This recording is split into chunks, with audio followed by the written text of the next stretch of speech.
Hello and welcome back to Aetheral Space 9.33, the thinnest cut there is. We are back. Damn. What is the thinnest cut there is? A paper cut, right? Maybe we'll find out. Maybe like a micro cut on the molecular level, like those blades in fucking Worm. That worked really well, totally. I mean, they kind of did. All you need is the baseball bat. There's nothing more satisfying than sending an enemy soldier into the endless ocean. I had a fever dream in my head the other day, Tan, of like Dragana poaching Uzazi at like Walter White and being like, I'm thinking maybe you and I should partner up. So what? 2 years of writing Aetheral Space, suddenly you want to be on a podcast? It's a very wrong timeline. Are you ready for this? Absolutely. I can't wait to see what happens. What happened last time, Tan? You give the recap. Zeroth was kicking the shit out of Bruno and Serena, and he created his own power on the fly to like fucking send heat everywhere in the fucking room and burn down all the trees and shit. Meanwhile, yeah, what was that power he used? What was that? So basically, it's a combination of his Aether ability, which is to like manually control his bodily processes. Mm-hmm. So he increased his body temperature, sent it out through his hand, and intensified it further using Aether on the way out, just make like a giant heat wave around himself. Interesting. And then Bruno like got owned. Yeah, they got sent flying. Meanwhile, Dragan and Olga were accosted by the Scrabble detective. Olga took the opportunity to run off and try and kill Muzazi, and Dragan is now giving chase. Didn't the Scrabble detective have a name? Yeah, I think it was like Gresham. I know, of course. Classic Gresham. I have a feeling that he might not last long, considering you don't remember his name. Okay. Imagine if you summoned, like, we were talking about recreators actually, imagine if you get summoned out of your fucking, like, media, and your creator does not remember your fucking name, the one who made you. Yeah, you're like a side character that died off. Sorry, I didn't realise I didn't even kill you off. I thought like, imagine you're summoning a fictional character and you choose Aetheral Space as your series and you get, like, that guy who was Mayor Raquel's nephew or something who got owned by Muzazi. Didn't even That's have your fucking die. Power. Yeah. Might as well be a normal dude. Yeah. Fucking hell. Alright, I was gonna say, apologies in advance. I'm a little sniffly today. I'm probably gonna get sick, but if I'm sniffling a bit... But if I sniffle a little bit in the recording, please forgive me. I'll try my best not to, but I always forgive you. Alright, let's do this thing. Please disregard any notices regarding intruders on the main level of the complex. A security drill is currently ongoing for main level security. No actual intruders are present. Any personnel disregarding this order will be severely punished. How do you disregard an ignore danger order? By not ignoring it. General Security Notice, Menagerie Central. That's some fucking, like, 1984 shit. Several years. I feel like you can't compare anything to 1984 anymore because of how much it's been, like, watered down. Yeah. It's all Brave New World now. Yeah, it's very sad. How Brave New World of you.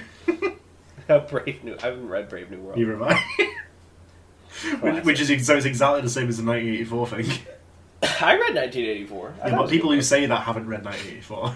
Yeah, pretty much. Several years ago.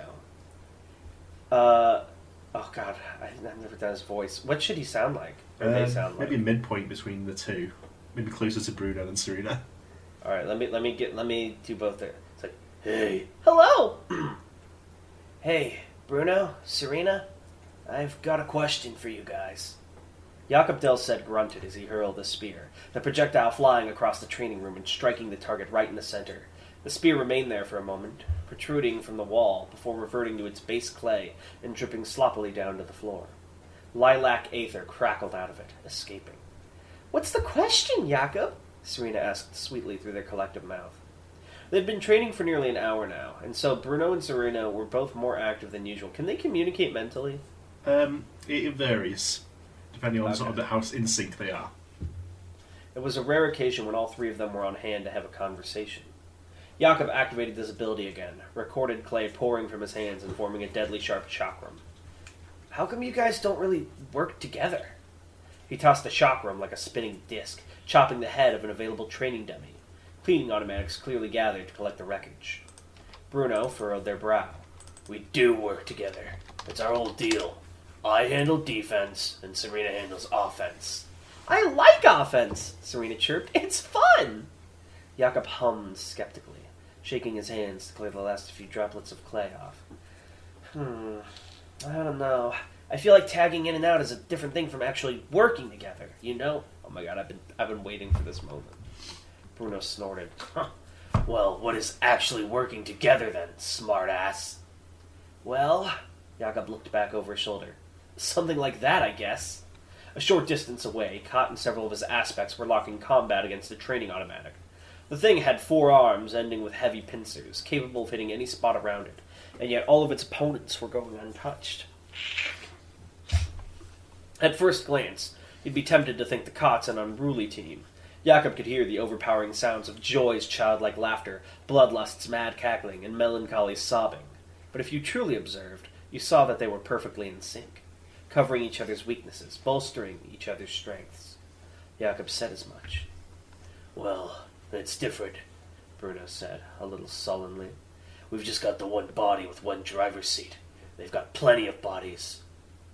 Huh, Jakob replied, bemused. You do know more than one person can sit in a chair, right?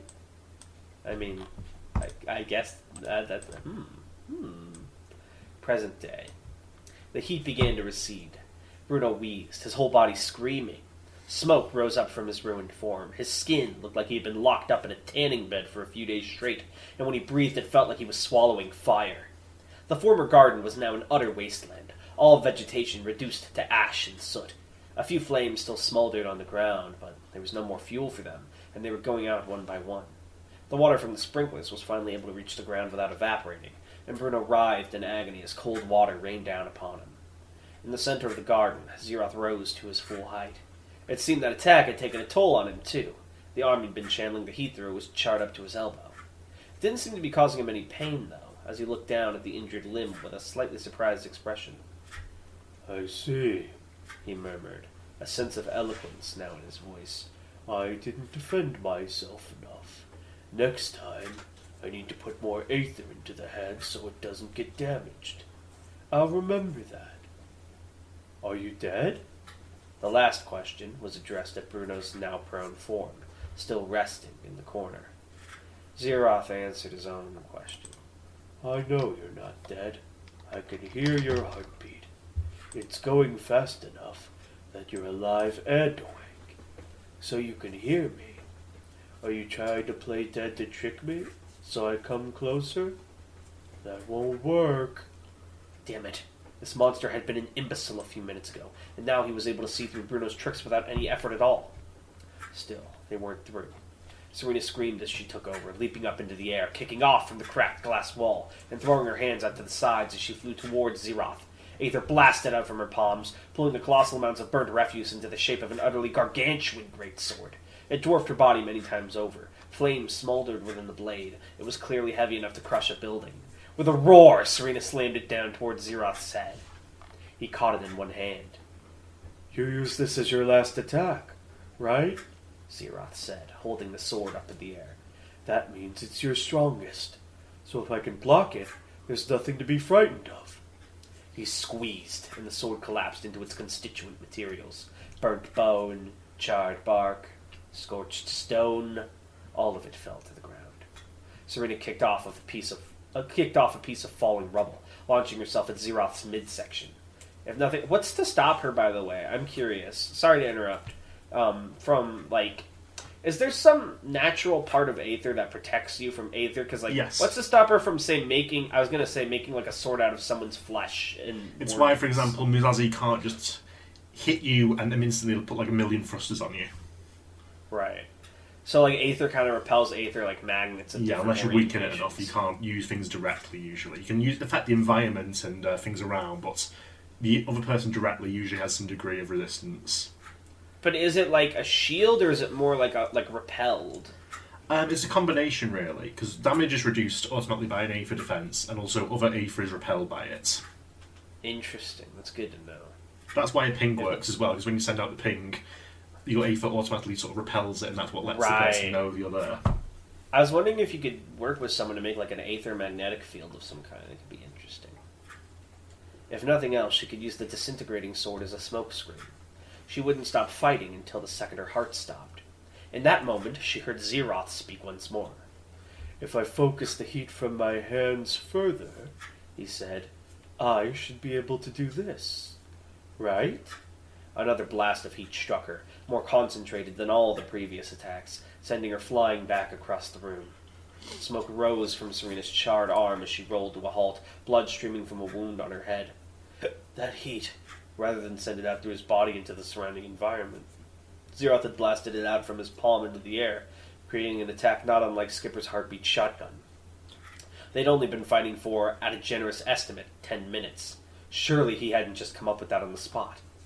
Serena went to pick herself up, ignoring the pain, only to suddenly freeze.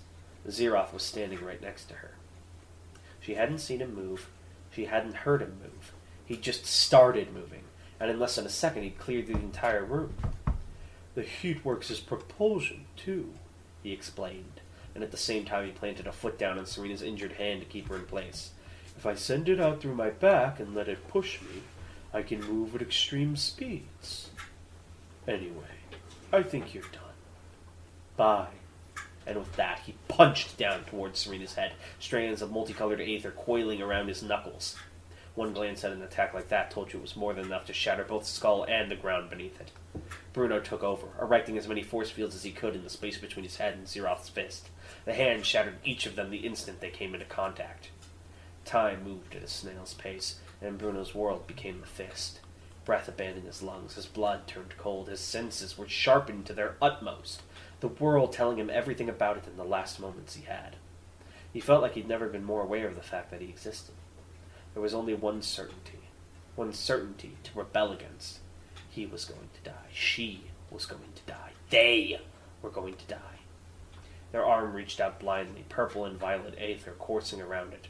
Bruno's glove finally fell apart as he formed another force field, and the tatters of fabric scattered as Serena seized hold of that force field, crushing it into the shape of a long sword.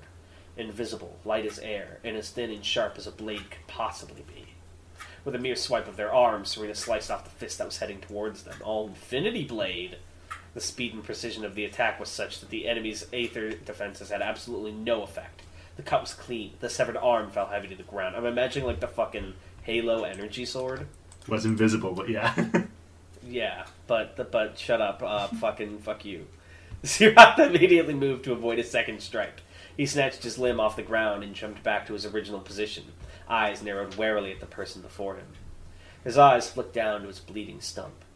"Hey, stop," he muttered, and the bleeding immediately ceased. Tanhoney control. Then his gaze returned to his enemy. "What did you do?" He needn't have worried about being hit by the sword again. It had been fragile enough that it had shattered after a single slash. But then again, Bruno could just make another force field, and Serena could just turn it into another sword. They pointed a new invisible blade right at Zeroth. "That wasn't our strong..." I don't know what to do with their fucking voice. I'm gonna do Jakob's. "That wasn't our strongest," Bruno and Serena promised. "Come for us again, and we'll show you what that looks like." If we were a higher quality studio, I would have read that as Bruno and Serena and had Tan overlaid them, but fuck that. Zeroth grunted as he pressed his severed limb against his stump, steam rising from the seams, flesh fused back together. A slow smile, eerily calm, spread across his lips. "I see. You're like me, then," he whispered. "A composite being. Yes, I see that now. That's why your voice kept changing, and your abilities, too. You've reached an equilibrium. I want to see it. Show me!" Bruno and Serena created a second sword in their free hand and brought their body low to the ground, ready to kick off and charge. Like I said, they growled. "All you need to do is come for us." Damn. Deafened! Status effect. I'm imagining like the flashbang Exactly. sound. I'm imagining it's like Dark Souls. Oh, what's it sound like in Dark Souls again? This is like when it pops up on the screen. Yeah. The sounds of the air whistling past Duran's ears, the footsteps of those chasing after him, the fluttering of the scarf he was pursuing, all of it suddenly ceased. There wasn't even the ringing in the ears that you'd expect from such an instantaneous silence. His capacity to hear had been thoroughly robbed. Still, Dragon couldn't waste time trying to get it back. If he did, he'd lose his target. Dragon flew... Dragon flew through... Sorry, I had a different interpretation where you just click the deafened button on fucking Discord. Dragon flew through the hallways of the complex, his bottom half recorded into Gemini World, in firm pursuit of Wormcat. The young girl was pulling herself along with the fabric tentacles of her scarf, occasionally pausing to throw an object back at him. Doubtless she thought that would slow him down, but he just absorbed it into Gemini's shotgun every time. Pain! Dragon winced, biting back a scream as a sensation of white-hot agony lanced through him. Even as he pursued Wormcat, he too was being pursued. The 3 detectives of the Forgiveness Corps were chasing after him, the grizzled man at their head tapping away at the letter tiles as he ran. Each time he completed a word, it seemed it had a physical effect upon Dragon. Turning around and dealing with the detective was out of the question, though. It would mean letting Wormcat get away. And if she got away, Dragon had no doubt that would mean he'd failed in this mission. She'd killed Musashi, get out of here, and he'd never see her again. I have another question. I'm so sorry, do you mind if I interrupt you? Yeah, sure. Interrupt yourself, yeah. Go ahead. So, I know that the Scrabble is more powerful because he has to draw and then form the letters. He's giving himself limitations, right? Yeah. But can you compensate for limitations with other techniques? Like, what's to stop him from making a secondary technique where you can change the letter on a tile? That would have to be its own restrictions for it to not sort of nerf the other one. Oh, so it would nerf the other one because he'd be... like exactly, yeah. What if someone else changed the letter? That could work. If you're like... Interesting. Because it's a different Aether then. So when you're in a team, you can compensate for limitations by having workarounds. Yeah, you can sort of trick your Aether that way. I like Someone that. else can trick your Aether. Right. That's cool. I wonder if Bruno and Serena could pull that off somehow. I think that's kind of what they're doing. Yeah, that's what they're doing here. Alright. She'd kill Musashi, get out of here, and he'd never see her again. Burn! Flames sprang up all across Dragon's body. But just for a moment... Oh, good thing it's dragons. Dragons are good at dealing with fire. Sorry. As he vanished into Gemini World while leaving the fire behind. When he reappeared a moment later, still pursuing Wormcat, he was only lightly singed. No matter how much he chased Wormcat, they didn't seem to be any closer to their destination. Was she trying to lose him first, then, before heading for her real objective? If that was the case, there was only one victory condition here. Catching this little brat and making her tell him what he wanted to know. Dragon recorded more of his body into Gemini World to reduce his weight and increase his speed, like a starship throwing out cargo. By the time he was done, he was little more than a pair of eyes, a hand reaching out to his target, and the outer layer of a hollow upper torso. Slowly but surely, Wormcat grew larger in his vision until... blinded! Everything went black. He could not see and he could not hear. The only sensation he could feel was the rush of wind against his skin and the weight of his clothes against his body. It was like he'd suddenly been teleported to the bottom of the ocean. For a moment, panic gripped him, but no. The only one who decides what happens to me is me.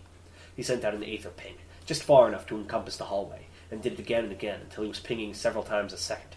He could feel the other Aether users in his vicinity. Wormcat, her Aether split between herself and her scarf, and the detective, his Aether distributed between his many tiles. Recording his now useless eyes as well, Jogan continued to reach out to the crimson Aether in front of him. There's no getting away, he thought, almost feverishly. I've got you, I've got you, I've got you! His hand gripped a thin leg. I've got you! Can he see when his eyes are recorded normally? No. He has sort of like weird aetheral awareness. Oh. Interesting chapter. A lot of fighting. Which it wasn't badly written by any means. It was actually pretty cool. Because I'd been saying forever I wanted to see Bruno and Serena like dual wield powers. So that was really cool. But I'm really hoping we get to some more dialogue soon, because I kind of missed that. But I'm having a good time. There's valleys and cliffs. I don't know if that's the word, but... yeah, don't take this as like this is like a downtime. This is a good chapter. I'm just saying I missed the dialogue as well. But no, this is good. Good work, Tan. Alright, give us your question. There's no question, but I have some Aetheral lore. So, a little bit ago we learned about one of the past Supremes, Henry the Glutton, who ate Aether and was like a big shithead. So the one before him was called Gale of the Hero Light, and he had an ability basically to give other people Aetheral powers. Really? Yes, it's a weird one though. He had sort of 16 people in his little sort of gang of like heroes. So you have to have some form of Aether usually, and then he sort of empowers them, and their power either gets powered up or powered up and slightly changed to sort of fit the power he gave them. Because it was like different themes. Because you've kind of revealed Aether is supposed to be mostly secret, that he was probably seen as like some kind of crazy godlike figure. Just giving people powers. So yeah, like if you've got ferocity, and your existing powers would become more violent, basically, and it would also have like an effect on your personality to make you more ferocious. Gale the hero, like, be like, eat this. Exactly. But sadly, part of that power was when he died, everyone he'd sort of given powers to also died. Oh, that sucks. Yeah. For them, not me. I'm built different. Alright, so we will see you guys next time. Thank you for watching, and thank you for the fun fact, Han. No problem. Alright, bye. Bye.